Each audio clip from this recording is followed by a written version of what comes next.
Hello and welcome to the Analyst by Vajiram and Ravi, your daily partner in decoding current affairs the smart way for UPSC. It's May 26, 2025, and today's edition brings valuable insights into India's global trade and neighborhood diplomacy through two important analysis articles. In the first one, we begin with a very brief look at India's agricultural exports, trends, challenges, and the road to becoming a global agri-power. Then we start to analyze the evolving India-Maldives relationship, a key piece in India's maritime and regional strategy. In our simplified section, it is packed with prelims relevant information covering environmental management, pension reforms, weather forecasting, renewable energy, and financial markets. So stay tuned and let's begin. Guys, I hope you all are doing well. Welcome to another interesting episode of The Analyst. Now, in the first article today, we have a very interesting editorial from none other than Ashok Gulati and Ritika Juneja. Now, for your information, I want to just highlight very briefly that any articles related to Ashok Gulati and his opinions and his takes on our Indian agriculture are very important, because when we talk about Indian agriculture, he's actually considered as one of the most leading agricultural economists. So let us actually talk about the various important aspects that is talking about transforming India into a global farm. And in this entire context, he's mainly talking about how we can actually transform India from being domestic producers to producers for the entire international markets, which India has been doing in recent times. He's trying to discuss about what are the various imperatives that we must be taking forward.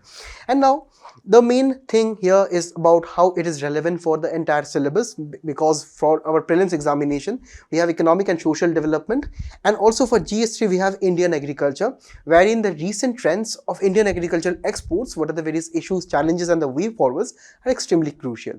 Now, when we start about this, now Mr. Ashok Gulati has been presenting us with various important data.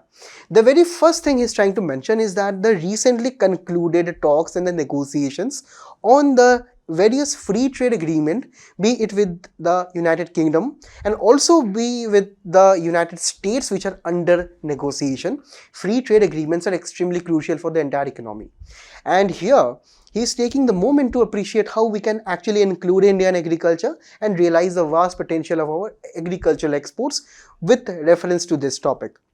When we talk about the entire data that he's giving us, we have to first appreciate the fact that when we talk about the major exporting commodities of our Indian agricultural produce, we have a total of agricultural exports to the tune of $52 billion, compare with the import of around $38 billion. So we actually have a surplus of $12 billion, which is actually a very big thing for us, because the trade balance is actually in favor of India.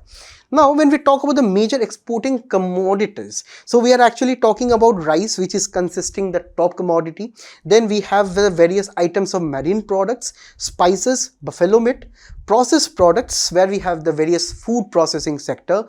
We also have the tea and coffee, sugar, fruits, vegetables, tobacco, oil meal, castor oil, cotton, and various other commodities. Now here, I'm talking about all of this individually because with reference to recent trends in the prelims, as you also have seen yesterday, we need to know about the components which India is trying to export.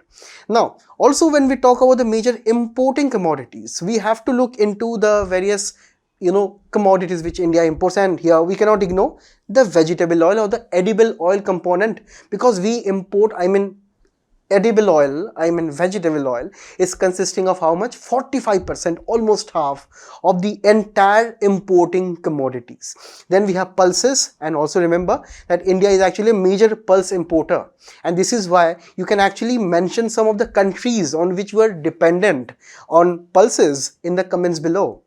Also, we have fresh fruits, cashew nuts, spices, again, sugar, alcoholic beverages, natural rubber, and various other commodities as a part of our import basket. Now, also when I try to break down this information for your examination point of view, which we can use in your mains, very important for your prelims too, that now we have to look into the various markets that Indian exporters or Indian farmers are exporting to. When we compare the Asian markets, we have mainly China, UAE and Vietnam, to whom we are exporting the various commodities of rice, spices, marine products, and they constitute how much? Around 58%. So I can actually try to conclude here that our Asian market is our biggest market for our farmers, so that we can try to capitalize on those kind of countries. Next, when we talk about Africa, which consists around 15%. So it comes at rank 2.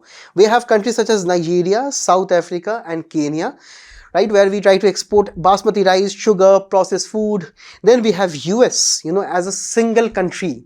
So when I talk about a single country, we have the US, to whom we export 13.4% of our entire agricultural exports in the form of, again, basmati rice, sesame seeds, fresh fruits. And finally we have Europe, where we export around 12.6% in the form of tobacco, fruits and various other ornamental plants to mainly Netherlands, Germany, UK and others. Also, when I talk about the other side, we have also various imports from various countries. The global south countries, from where we import most of the palm oil, soybean and the pulses. These are actually Brazil, China and Indonesia. Most of the palm oil in India actually come from Indonesia here. Also, when we talk about the imports, we also have some imports from the developed countries such as the US, Netherlands, Germany, where we try to import fresh fruits and dairy items and most importantly farm machinery too. So these are the various data that Mr. Gulati is giving us, and here we now have to understand what are the various opportunities we have in this particular sector.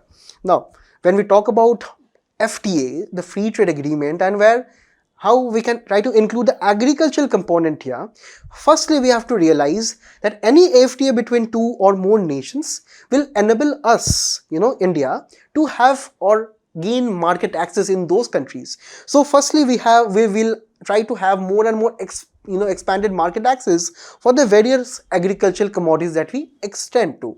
And obviously when we talk about one example, India Mauritius CECPA comes to my mind, because when this was enacted and right now when it is actually a very successful FTA, we actually try to gain access to the sugarcane and tea markets. So mostly our farmers right now are gaining a huge amount of profits from this.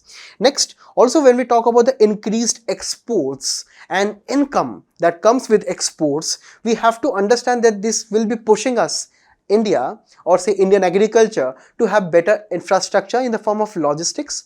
For example, better roads, better railways, better airports and ports, and how we can entirely try to interlink this by a unified logistical platform and scheme. So this will be tried to also enhance us in the various parameters of quality standards, because we are talking about food products here, and the entire world, mainly the developed countries, take the issue of quality very seriously.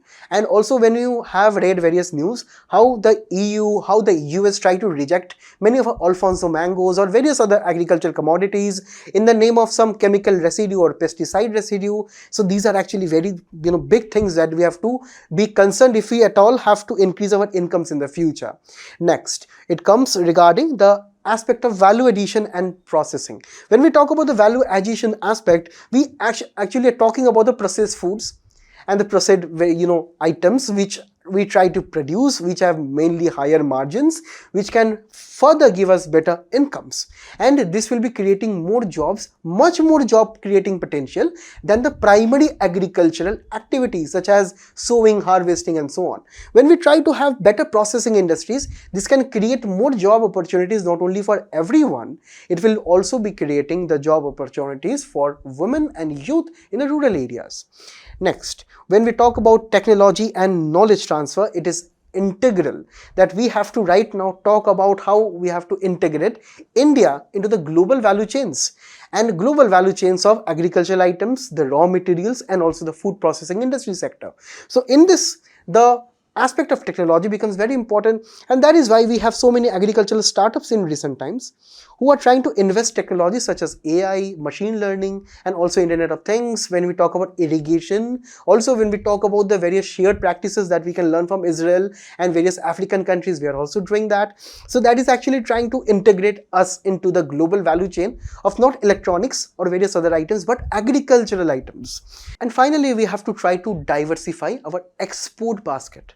And this is where we have to now move away from, rice and basmati rice and various other basic commodities to maybe high value items such as fruits and various other items which are actually giving us better income. And it is not that Indian government did not do anything so far.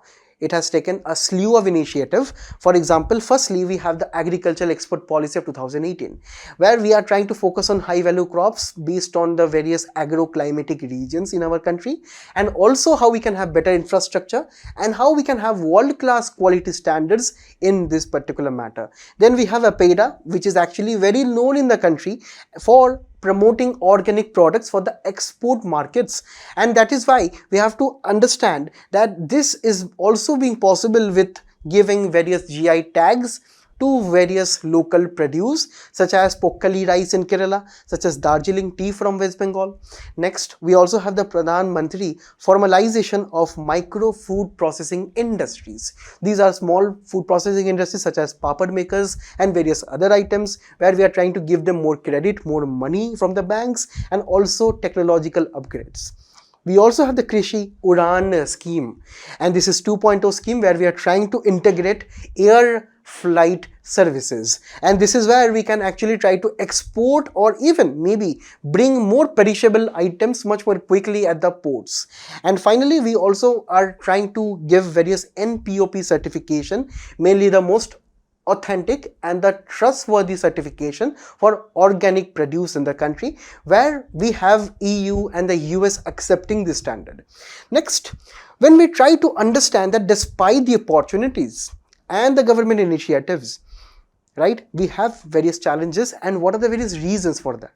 Firstly, when we talk about India's policy on having a proper amount of food buffer for our food security needs, it has been seen from 2022, 2023, and even in some cases of 2024, we have seen how the government is readily banning wheat exports, rice exports in the fear of inflation and supply shortages in the country. But these kind of policies do not sit well with various other countries who are trying to import our sugar and rice, and they will claim that, okay, you are not a very certain kind of a market, and that is why maybe I will be trying to diversify to other countries such as China.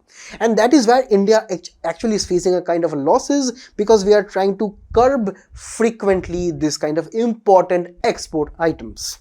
Also, when we talk about the unsustainable production, we all know in the country how much water is used and how much of it is wasted in the name of irrigation.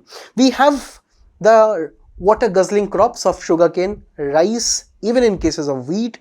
We have seen how we are seeing a parameter of virtual water export. That means of all the water that we are using via free electricity in the various parts of the country and try to produce water guzzling crops such as rice, sugarcane and so on, and then we are trying to export it to various other countries.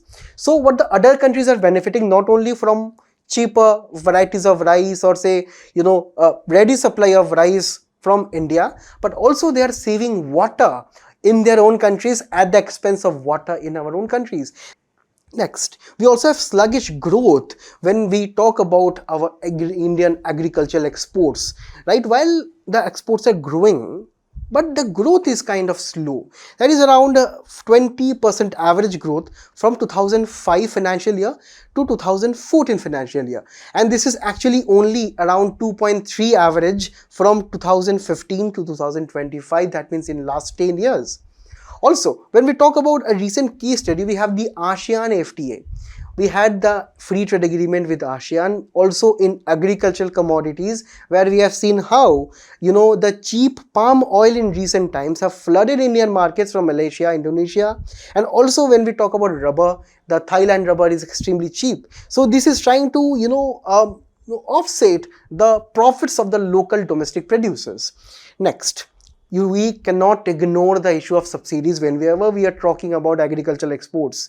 And here, when we talk about USA subsidizes at around $61,286 per year, where India only gives subsidies of around $282 per year per farmer. This is actually per farmer basis. So we can understand that a developed country right, is giving a lot of subsidies where we are not giving enough amount of subsidies, and this is also because under the WTO norms. And here this is where we can also reveal the dual hypocrisy of Western countries like USA and so on, which cry at the WTO that India actually gives a lot of subsidy to the farmers. This is making the prices of agricultural commodities cheaper in the international market. But at the end of the day, you have to look into the reality too. Also, this is why we have the amber box limits at the WTO, where we have a specified amount of subsidy that can be given by a developing country, and where India is having a problem with this because of this kind of data that US is giving more while we cannot give more because of WTO agreements and so on. So this is actually an ongoing issue where we had some concession in the terms of peace clause, right? So this is where a temporary arrangement has been made in which developing countries can, for a time being, for a temporary period, can give more than enough subsidies. Next, when we talk about high import deficiency, we are actually talking about edible oils, where India imports 55 to 60% of the requirement, and mainly this is from palm oil, soybean and sunflower oils. And this is where we are also spending a lot of dollars of international currency on procurement of this kind of crops.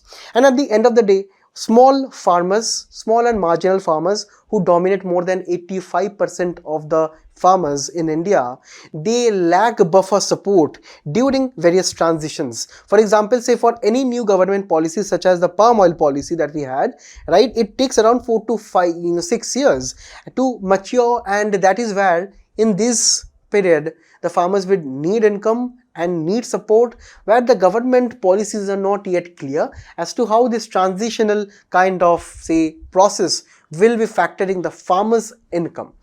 So this is where we have some policy measures and the way forward which has been proposed by Mr. Ashok Gulati and Ritika Juneja. You can also take their names in your answers. And in mains examination, it is always recommended that whenever you are writing way forward, you can write short term and medium term and long term benefits or way forward or reforms that are needed. So firstly, when we talk about the short term measures, we have to try to stabilize the trade policies, because we have seen how we are trying to ban several items and we are trying to use various tariffs. So we have to try to actually have a rational policy on that. For example, say to stop virtual water export, we can actually slap a 10 to 15% export tax on rice. Maybe that can bring down the invisible water export. Next, when we talk about balancing inflation and imports, only this kind of bans will not be enough. For example, wheat bans and rye bans. We need targeted subsidies and buffer stock management techniques.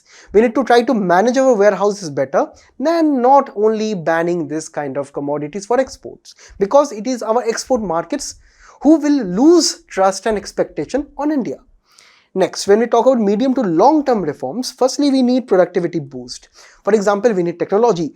We need better amount of agricultural research. We need seed technology to develop. Better GM kind of research must be happening in the country. We need better drip irrigation technologies.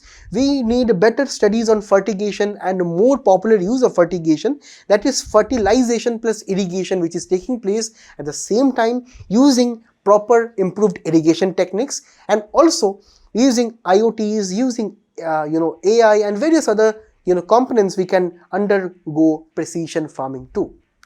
Next, when it comes to the water management, we have to shift away from water heavy crops and try to reward farmers who use crops such as millets and various other low water guzzling crops. So this is where we have to right now focus on that.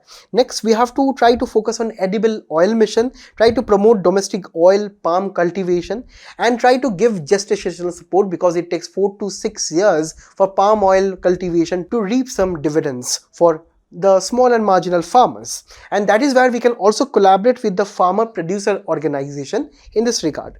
Next, we have to step up our agricultural processing, where we have to expand the food processing zones to enhance various value added exports too. And at the end of the day, we have to take trade diplomacy to the next level by incorporating phytosanitary approvals, removing non-tariff barriers, and also build a brand India image when we talk about the international markets. And that is where we have to include this in the recent FTA negotiations too. So this is where it brings me to 2020 PYQ of prelims. You solve this, a very important question, an interesting one, in the comments, and also have a look at the mains questions in the past related to this. Also, for your reference, you can practice the mains question and also try to enhance your value. Now on to the next one. Guys, in the next article, we have right now a very interesting development coming from Maldives, because India and Maldives are coming closer in recent times after a recent phase of turmoil. Now, recently, External Affairs Minister, our own Mr. Jaishankar, and his Maldivian counterpart, Abdullah Khalil, will be holding talks on how we can improve our economic and maritime security partnership. A very important article for prelims when we talk about current events of national and international importance, where mainly the mapping aspects of Maldives are important. And also for GS2, we need to be talking about our India and our own neighborhood relations. Now, when we talk about, firstly, without beating around the bush, regarding significance of Maldives for India, we cannot deny Maldives because it is located around 700 nautical miles from India's southwestern coast and an extremely important maritime partner and a neighbor at the very heart of our Indian Ocean. If we can look at just the location, we can simply understand that how Myanmar is strategically located, because we have to talk about two important elephants in the room. Firstly, geopolitics and then geoeconomics. From a geopolitical angle, it is actually, we have to understand, Maldives is a cornerstone of India's neighborhood first policy. Now, this is a very important policy where we are trying to have better relations through trade, through various agreements with our neighbors, barring one neighbor. And also the Sagar policy, where India is extending the neighborhood to the Indian Oceanic countries. And that is where the Sagar comes to everyone's mind, where it stands for security and growth for all in the region. And this is where Maldives is also very much strategically located. And when we talk about its location, it is just between the Gulf of Aden and the Strait of Hormuz that is located in this part. And also it is actually very strategically situated between the Strait of Malacca towards the east. So because we have to understand, most of the global trade happens along this important busy sea route. That is where the country here, Maldives, is actually a very important country when we talk about the freedom of navigation and also how we can counter piracy from these quarters. Okay, now when we talk about geoeconomics, we have to actually talk about the major sea lines of communication that we just discussed, that is this heavy and busy sea route. And here let me tell you, 50% of India's external trade and 80% of energy imports goes through. Actually, in fact, when we talk about the Strait of Malacca, it is where we have to also understand China is dependent for around 70 to 80% of its imports. So this is actually very important and maybe a potential choke point in the future in case of any conflict, where Maldives can actually serve us better. Also in 2023, according to the data released by the Maldivian ministries, we have to try to appreciate that India is the largest trade partner of Maldives, valued at around $1 billion. That means we have a lot of exports that go to the island nation. Also, when we talk about the security and the defense relevance, when we talk about the entire region, we can actually see how this major oil shipping lanes are actually passing through this entire region, right? The Strait of Malacca and the Hormuz and the various other important sea lanes. And here we have China also, who is designing this intricate string of pearls in this region, where it is trying to counter India, maybe encircle India to its own wishful thinking. But we have to understand that Maldives have a better relation with India historically. Well, in recent times it may have been upset, but also in recent times we have seen how this 2022 India Out campaign resulted in 2023 thaw in our relations, because we have to understand the Maldivian country is actually dependent on Indians on various other fronts apart from economics. We also supply them with various defense defense equipments and also defense training and various other aspects. And keeping Maldives close with India actually checks Chinese maritime expansion. And also we have to understand and appreciate the role of Maldives, that is actually the very first line of defense when it comes to India, when it comes to piracy, terrorism, narco trafficking, and also in the recent times where we have seen via the oceanic lanes, the jihadist movements and the various terrorists, they are trying to supply the arms, money, and various other related things. Also, when we talk of military cooperation, India has supplied helicopters, petrol vehicles, and so many other things to our own neighbor here, and also in the harbor development and also building various bridges across islands, as you can see here, right? Apart from the Chinese friendship bridge, we also have the Indian bridges which are actually connecting various islands in the Maldivian region. So this is where, we are extremely involved in the Maldivian development too. And finally, we cannot ignore the socio and cultural values that we share. That means we cannot ignore the diaspora of Indians who actually reside in Maldives, which actually have the tune of around 25,000 Indians, mainly who are employed in healthcare and educational sectors. Also, it is a major tourist destinations, and there's a very important incident that after the India out campaigns that was seen in 2022, the Indians actually stopped going to Maldives and they faced a huge economic issue. I'm not glorifying this issue, but I'm just trying to emphasize how their tourism sector is intricately dependent on the neighboring countries, not only in India but also in other countries, but it is actually the major Indian chunk who go there. So that is why we need to have better amount of bilateral people-to-people contact and goodwill between the two nations. Also, we share strong civilizational values. In fact, many people there are of Indian origin who are running the administration, who are running various local big businesses. So that is why we need to have better contacts. But in the recent times, we have so many challenges. So some of the challenges we already have discussed right now. For example, firstly, we know that China is trying to develop its string of pearls policies, and Maldives is actually a very important chunk there. While China always likes to use its resources to bribe other countries to giving them various big loans, in exchange taking important strategic points and ports. This is where we have to try to understand right now and recognize the Chinese role there. We cannot deny it, but we have to understand that if at all we try to counter it, we have to give better support militarily and economically to Maldives. And this is where we also have seen in recent times where various Chinese vehicles are trying to patrol our Arabian Sea. And this is where Maldivian government, and right now also the recent leadership is also kind of pro-China. So these are the various issues that India is having with Maldives. Secondly, we also are seeing rising instances of radicalization in the form of extremism rising from various jihadi groups who are shifting their bases. For example, the ISIS and the LET. Also, the cross-border terrorism threats coming from Maldives has increased in the recent times. From various reports from our intelligence authorities, it has been learned that many of the threats are right now coming from Maldives. Also, we have right now discussed about how we have various anti-India sentiments, mainly fueled by Chinese propaganda in the country, where various Indian troops are present for the security of the region. They are being called now to be withdrawn, and also all of the Indian projects to be dismantled. But in recent times, this has been seen, for example, in 2023 and 24, and also the recent visit right now. These are actually the indicators where we can actually think of maybe we are trying to rise above these issues.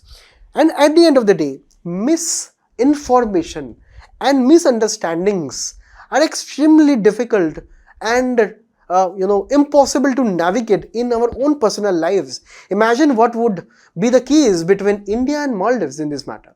So this is where we have so many misallegations and misinformation coming from Maldives and also India. This is not only one side of the story. So this is where this kind of allegations that India backed harbor in their country would become a naval base.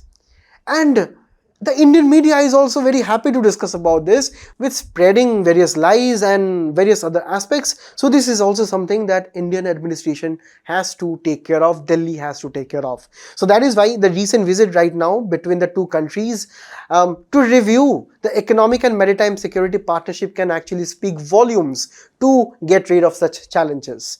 Firstly, we have to focus on maritime security. That is why, according to the discussions, we have some meetings to be taken on the sea lanes of communication, how we can secure the sea lanes of communication in and around Maldives, where India can also try to play a proactive role.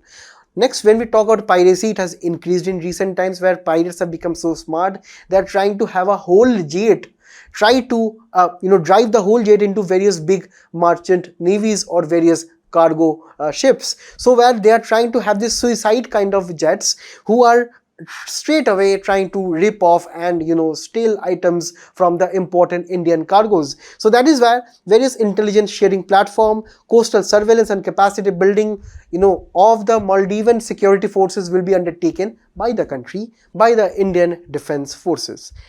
And next, when we talk about the regional diplomacy, it also strengthens India's neighborhood first policy, obviously, and also the recent call for Mahasagar, that is mutual and holistic advancement for security and growth for across this region.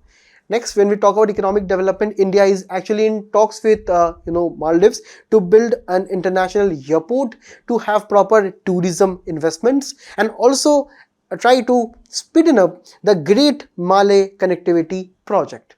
And finally, when we talk about diplomatic normalization that is taking place right now, as we can see, also we are trying to have so many cross-sectoral partnerships between pharmaceutical industries and technological industries. So this is actually trying to mark a thaw or an improvement in recent times post India Out campaign in recent times. So this is maybe a good signal to both of the countries to resolve their ties, to resolve their strained issues in a transparent and an open and a diplomatic format.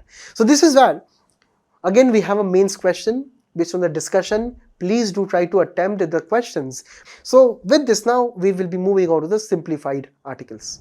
Guys, recently, very unfortunate event happened in actually off the coast of Kerala near Kochi, where an entire ship and its cargo containing hazardous elements were leaked out in the open sea, and mainly we are seeing oil spill in the entire region. So mainly when we try to discuss environmental aspects here from a GSP's perspective, we need to look into environmental pollution and degradation, where oil spill is actually one of the major and a very serious maritime pollution. So this is where we have to understand that this oil spill alert recently went on in Kochi due to a ship which is having a Liberian flag which has capsized recently. In the comments, can you let me know Liberia belongs to which continent? Now this entire cargo actually consisted of furnace oil, diesel and also calcium carbide, which are actually very hazardous kind of chemicals and oil for the entire region here, for the marine ecosystem here. And this took place just 38 nautical miles off the coast of Kochi. So this is where we have to try to understand what are the major impact and significance of this event. Firstly, when we talk about this kind of oil spills, they generally do not only have the source from the ships, but they can also have the source from jets, where fuel can actually leak from the jets and they can actually try to land on the oceans. Also, due to extraction of petroleum, we have oil spills. Natural oil, when we try to extract them, also this can result in oil spills. Next, when we have this land sources and the runoffs from various industries, that can also result in oil spills. And finally, air pollution is also a very important factor. So maybe in any question in the future, if you see some of the similar sources, so all of these sources are correct sources of oil spills and they can have serious impacts on the environment. Firstly, we can actually very easily understand the impact of oil on the marine ecosystem. It is mainly the various fish, the aquatic plants and the various other aquatic creatures and organisms which directly get affected. And firstly, they get affected through the oil which enter their body. Also, the oil layer actually prevents excessive amount of sunlight to enter the ocean or the sea surface below, which is extremely crucial for the photosynthesizing phytoplanktons and various other aquatic plants. So they can have the potential to choke up. Next, the coastal communities, if at all the marine ecology is destroyed, the coastal communities, they will be losing a lot of money, they will be losing their livelihoods, and that is why a sure and fast and rapid action is appreciated.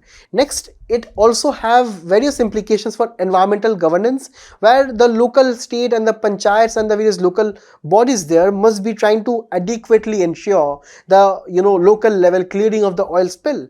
And also, when we talk about maritime safety, this is also posing a threat, because the cargoes which actually drown in the water, they pose a threat for the future oil ships, or even potentially serving as wreckage points for the many other ships in the future.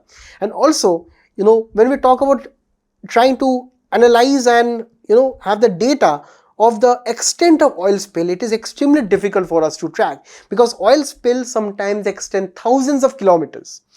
In the past also, there were 2-3 major oil spills which you can actually mention in the comments, which have had significant negative impacts for the entire environment.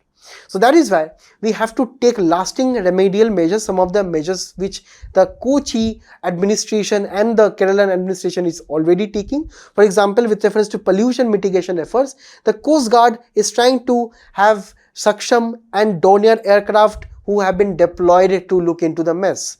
Next, also with reference to containment booms, skimmers, this has been the new amount of technologies which have been deployed right now. When we talk about the technology to get rid of oil spills, we have firstly bioremediation, where we can actually deploy some oil-eating bacteria.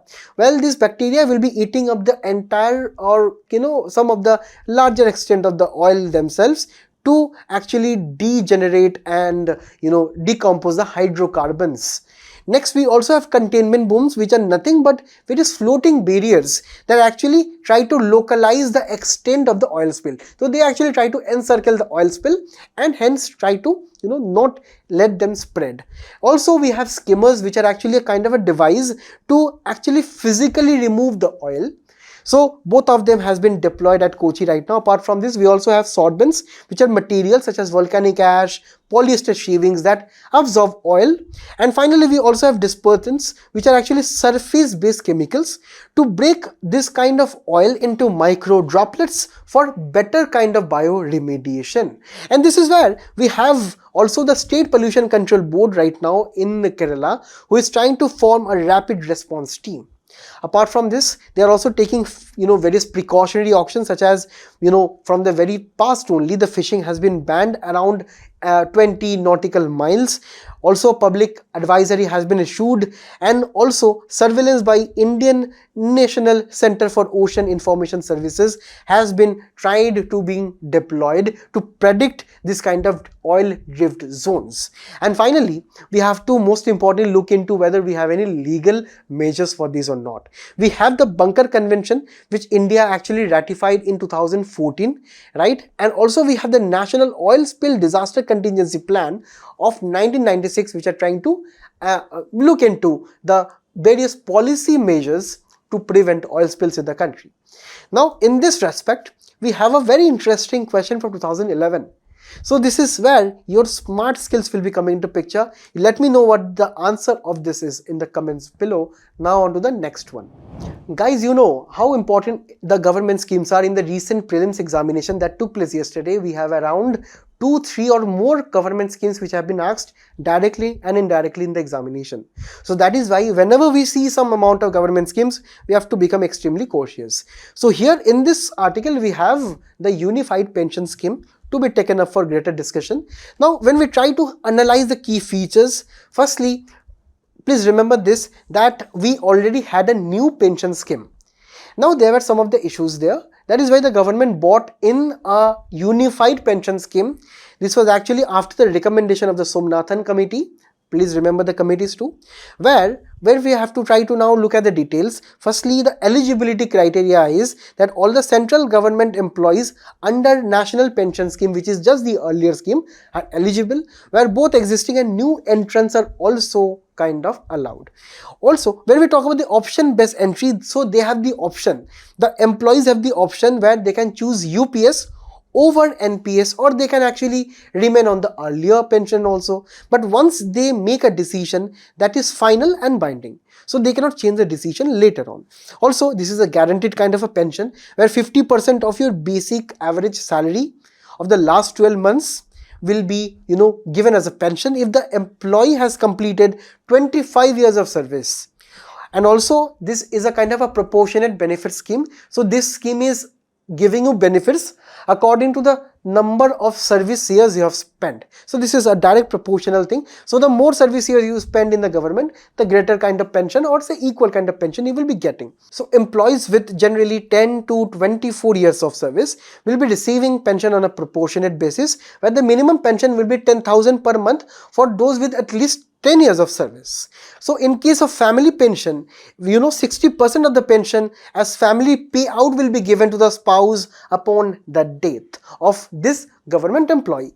Also, when we talk about voluntary retirement, so those who are actually trying to take a voluntary retirement after 25 years will be getting payout from the notional superannuation date, right, which is the retirement date that you will be voluntarily taking. Also, when we talk about the DNS relief, right, this will be available on both pension, that is personal pension and family pension, which will be linked to the DNS allowance, or how right now are the inflation rates in the countries are. Next, and also when we talk about the DA allowance here, this will be linked to the existing serving employees. The serving employees DA and the pensioners DA is kind of linked right now. Also, when we talk about exclusions, this is not applicable in the cases of dismissal, removal, or resignation. So when we look at the various other details here, so mainly the Indian Railways is trying to promote the UPS among all of its employees. So there is actually the ministry who is also facilitating the various camps and the awareness camps at the locations where these camps will be trying to inform the various benefits of the UPS over the various other older schemes. When we compare this old pension scheme and the new pension scheme, and here when we look at the old pension scheme, we have only the 50% of last drawn basic pay and the DNS relief which is given as a pension amount. Compare this with the market linked returns. That means in the NPS, your contributions will be reinvested in the markets, in the various stocks and the bonds, and whatever the returns those stocks and the bonds will be giving on your pension, right, that return you will be getting as pension. So this is kind of a market linked and kind of an uncertain. So that is why the unified pension scheme actually improved on this, and also improved on older pension scheme, and actually tried to give you both the DNS allowance and actually of the average salary that you received over the last 12 months. Next, when we talk about the contribution, the old pension scheme was fully government funded. The new pension scheme was actually where the employee gave 10%, the government gave 14% of the salary. Also, when we talk about the unified pension scheme, the employee will be giving 10% and the government will be giving 18.5%, which is higher right now. Also, when we talk about the family pension, it will be continued after that under the old pension scheme. Under the new pension scheme, it depends on the corpus or the total amount that you have tried to contribute as 10%. But under the unified pension scheme, 60% of the employee's pension will be given. Next, when we talk about the inflation adjustment, it was there in the older pension scheme. Also in the new pension scheme, it does not have any kind of inflation adjustment because it is linked to the market. And here, when it comes to the unified pension scheme, we actually can get the inflation adjusted pension. So this is actually a very important comparison table which you can actually use to solve these two questions from 2016 and 17 prelims in the comments below. Now on to the next one. Today the government is going to unveil the Bharat forecasting system, which is a highly anticipated kind of a weather forecasting system, which is actually allegedly much more better than the US forecasting system too. So this is important from a general science perspective, also from GST perspective of disaster management, and also very important from the science and tech portion of the main syllabus, where we are talking about indigenization of technology, because this is the forecast system where we have totally designed this on our own inside India itself. So this is actually a broader kind of an initiative under Mission Mausam, which was actually inaugurated in 2024 with a corpus of around 2000 crores over 2 years to actually have a proper forecast on our weather and climate. So this is where, this mission Mosam actually will be implemented by 3 institutes of the Ministry of Earth Sciences, by India Meteorological Department, by Indian Institute of Tropical Meteorology, and National Center for Medium Range Weather Forecasting.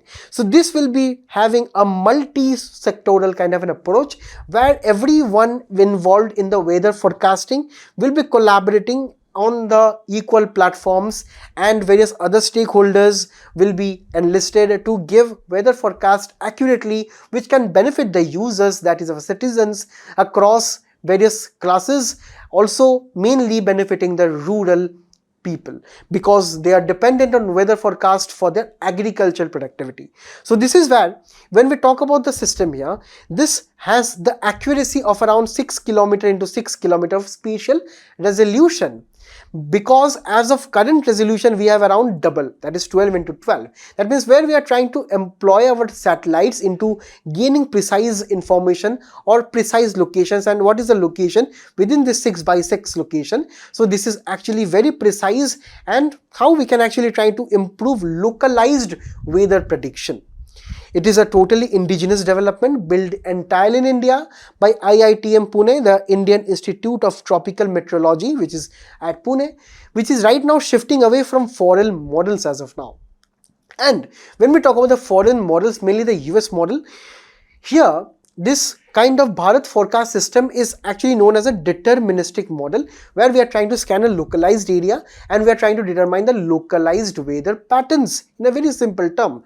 But when we talk about the ensemble forecasting models which are followed by various other countries, they actually try to have a broader kind of a weather approximations for a batch of areas of not only of some exclusive locations. So here we have the Indian model, which is actually much more fine-tuned, which is much more localized, because when we talk about the fine-tuning, it is fine-tuned, it can be actually be fine-tuned from 6 kilometers to 3 kilometers and even to 1 kilometers. That means you can actually get precise weather forecasts per kilometer basis in the country, which will be extremely revolutionary in India's entire weather forecasting landscape. And in the entire mission here, we are not using ordinary computers or ordinary technologies, we are using supercomputers. And here we have to understand this weather forecasting modeling requires a lot of computational powers and also resources. That is why we are trying to process large scale atmospheric and oceanic data at supercomputers. And mainly the focus here is on extreme rainfall events, monsoon variation. As of now, as you can see right now, monsoon is in the country right now in Kerala, and this is a early onset where IMD actually predicted this quite accurately. And also we'll be looking at the cyclonic systems. So this is where this will be very important, and when we try to understand the impact, obviously our weather forecasting will be better. And if it will be better if we can get 6 by 6 kilometer of localized weather forecasting, which can be brought down to 3 and 1 kilometers, we can have more precise insights into urban flooding, localized thunderstorms, and even short-term range alerts. When we talk about disaster management, it will be helping us to respond faster to any kind of natural disasters. Next, also when we talk about the agricultural development, it can help us in climate resilience. It can help us in urban planning by trying to have localized urban profile of flooding, and also how to deal with heat waves. And at the end of the day, we are trying to deal with strategic autonomy, because when we talk about the coupled forecasting system, which is the US system, and even the global forecasting system, we can actually try to understand that their resolution is 12 kilometers and around 13 kilometers. And both are of US origin, and right now we have tried to devise this which are much more better than US. So that is why we are having self-reliance in climate science as of now. So this is actually a very good example where we have a long way to go. Now we'll be moving on to the next one. Pumped storage hydropower. It is actually the buzzword right now in hydropower projects in the entire country, with the likes of Adani, JSW and various other private companies hooking on to this entire new industry and efficient renewable energy. So this is where it is extremely important from GS3 infrastructural point of view and also from the point of view of prelims examination. Now let us try to understand what exactly is this pumped storage hydropower. Now just look at this image here. We have a small hill where we are having an upper reservoir of water, and we have various pipes and connections where we are trying to connect the upper reservoir with lower reservoir. Now you all have studied the class 9 physics where we have the term known as potential energy. You know that any item at a particular height is having a potential energy due to gravity, and this is the physics which we are trying to transform to energy, because the water and the weight of the water here will be causing the water to flow down naturally over the top, and this flow due to gravity will be helping us spin a turbine. This turbine will be having a transformer and will be generating a power, and this power can be sent to the electricity grid. So this is a very intelligent way of filling the reservoir with water and letting it percolate down and generate the turbine and generate the power. Now there is an interesting thing. What happens when the water comes down when the reservoir is empty?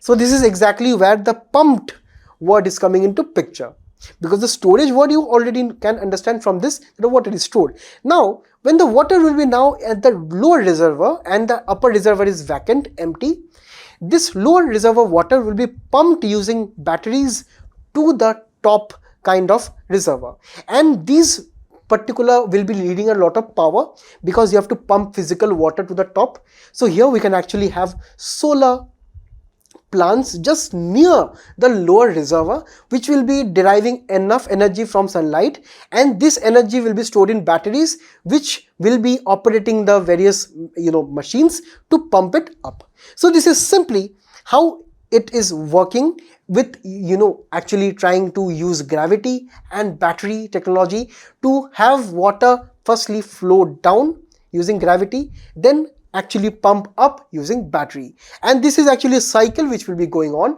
and on and on. And generally this will be working via charging and storage, where excess solar energy can actually pump the water from a lower reservoir to the upper reservoir that we have just seen. And also when we are trying to have a discharging one, during peak demand water is released back downhill. So whenever villages surrounding this region is seeing peak demand, the water reservoir can actually the upper reservoir can release the water and we can have energy during excess amount of demand. So because as of now we are having a huge amount of population demand and boom, so this is where many projects like this in most of the hilly regions can help with that excess power supply. So this will be helping better in grid stability, because this is actually acting as a giant battery to balance this kind of power requirement. So a very innovative approach where many companies are trying to invest money on this. So this is where we can actually have grid stability, because we have as one of our Panchamrit goals to achieve 500 gigawatts of renewable energy target by 2030. It will be helping us in this respect, correct? Also, when we talk about the cost-effective storage, this is also very easy to maintain once we set it up. While it is an expensive thing to build up in the first place, but when we have this in the first place here, we can actually have cost-effective technology.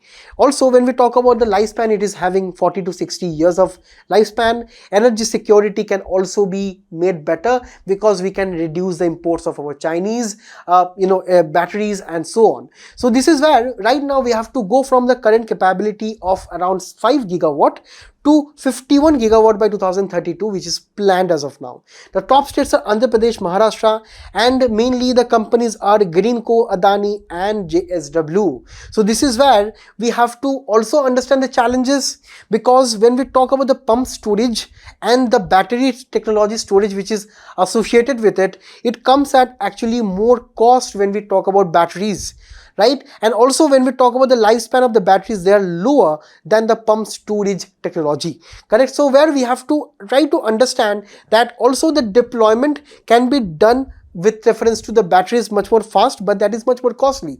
But when we have a simple pump storage, it is actually a very slow process of deployment. And next, when we try to scale it up, also the battery storage, this kind of technology, these are modular and flexible.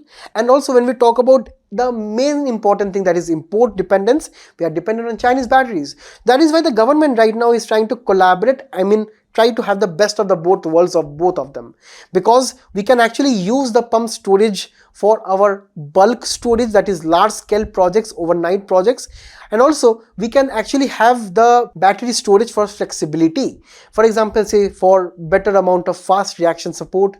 So this is where the policy support must be in terms of waiver of interstate transmission cost or charges recently, which has been done by the government. So this will bring down the costs.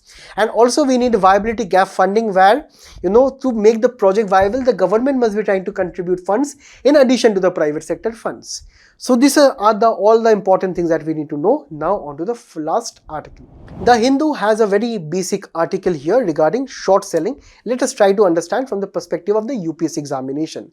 Just imagine one thing, that maybe you are in the stock market one day and you suddenly expect, okay, maybe there is a company X where you expect in the future the price of the X will be going down. So you do what? You just contact your broker friend. You tell the broker, okay, you give me 1 lakh shares of the X stock. So the stock is not yours. The stock is of the broker. So broker will be giving you the, a lending. That means you're borrowing the shares from your broker friend. What you do? You immediately try to sell this in the market. You immediately try to take the borrowing and sell the shares in the market. And maybe right now the market price is 100 rupees per share. So you gain a lot of money. So you do what? You again try to purchase the shares back, because right now when you have sold around 1 lakh shares, which is a very huge amount, the price of the stock definitely will be going down, because right now you are supplying so many shares to the market and the supply of that particular share has gone up and the price of that share has gone down.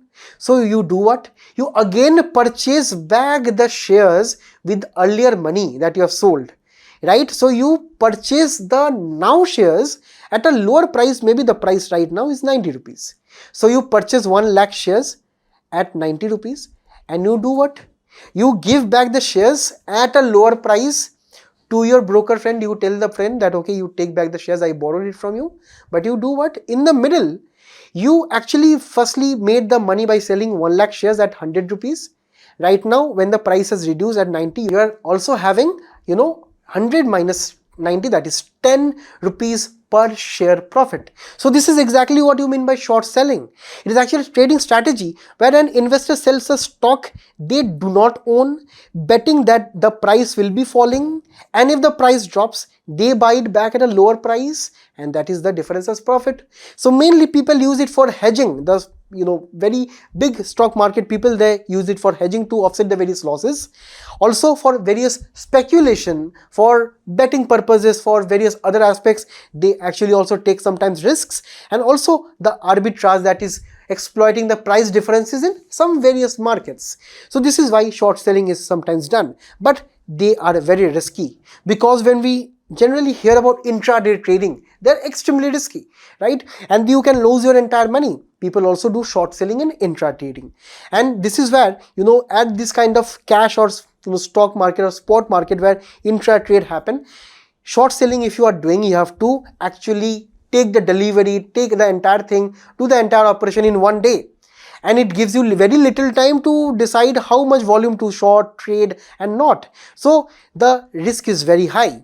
Now, when we talk about futures trading, which is further more risky than intra trading at the derivatives market, where you can hold it for some days or weeks, but here, since you have a margin involved, or means margin is generally a kind of a loan that is given by the broker to you. For example, say if you want to invest 1 lakh, you can just simply tell that right now I will be giving you 20%, that is 20,000 to the broker, and the broker will be lending you the money. That means the broker is investing on your behalf by just taking some amount. But here, when we talk about futures trading and also future shorting, both risks become a kind of an explosion, a volcanic explosion. That is why beginners should not be trying to do short selling, because this is very complex and very high risk. Also, the long-term investors who are actually better suited to trading and the markets, they know the dynamics better. beginners do not, and also low capital traders do not have the appetite to take these risks and lose their margins or profits. So this is where we have to try to understand the concept of shorting. And that is all for today. I thank you all for being an extremely patient audience. You answered the quiz which is following up. Till we meet again, all the best and best of luck. Thank you.